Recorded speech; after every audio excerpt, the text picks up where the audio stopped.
తెలంగాణ రాజకీయాల్లో అత్యంత ఉత్సాహవంతుడైన రాజకీయ నాయకుల్లో పాడి కౌశిక్ రెడ్డి ఒకరు. ఆయన గత ఎన్నికల్లో రాజకీయ ఉద్దండుడైన ఈటెల రాజేందర్ను ఓడించారు. బారాస అగ్రనేత కేటీఆర్ కు అత్యంత సన్నిహితంగా ఉంటూ దూకుడుగా, క్రియాశీలకంగా రాజకీయాలు చేస్తారు. అయితే ఇప్పుడు హుజూరాబాద్ ఎమ్మెల్యే పాడి కౌశిక్ రెడ్డి హైకోర్టును ఆశ్రయించిన అంశం క్రమంగా రాజకీయ వర్గాల్లో చర్చనీయాంశంగా మారింది. గత ఎన్నికల సమయంలో చేసిన వ్యాఖ్యలపై హనుమకొండ జిల్లా కమలాపూర్ పోలీసులు గతంలో కేసు నమోదు చేయడం, ఈ కేసును రద్దు చేయాలని కోరుతూ ఎమ్మెల్యే హైకోర్టుకు వెళ్లడం కీలక పరిణామంగా ఉంది. ఈ కేసు నేపథ్యం ఏంటంటే, గత అసెంబ్లీ ఎన్నికల ప్రచార సమయంలో కౌశిక్ రెడ్డి ఓటర్లను ఉద్దేశించి చేసిన వ్యాఖ్యలు వివాదాస్పదమయ్యాయి.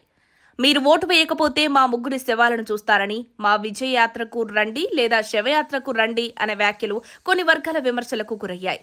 ఈ వ్యాఖ్యలను ఓటర్లపై మానసిక ఒత్తిడికి తీసుకువస్తున్నాయని, బ్లాక్మెయిల్ లాగా ఉన్నాయని ఆరోపణలు వచ్చాయి.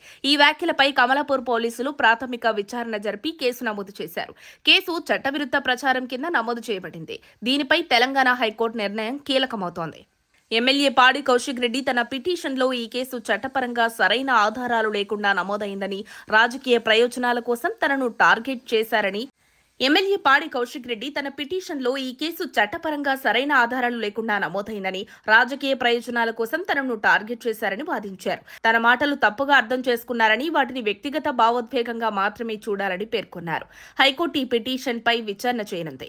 ఈ కేసు రాజకీయం, చట్టం మధ్య పరస్పర సంబంధాన్ని మరింత ప్రదర్శించే అవకాశం ఉంది. ఈ కేసు ప్రస్తుత తెలంగాణ రాజకీయ పరిస్థితులపై ఎలాంటి ప్రభావం చూపుతుందని మీరు భావిస్తున్నారు అనేది మీ కమెంట్ రూపంలో మాకు తెలియజేయగలరు. మరిన్ని అప్డేట్స్ కోసం మా కాయ్ టీవీని సబ్స్క్రైబ్ చేసుకోండి.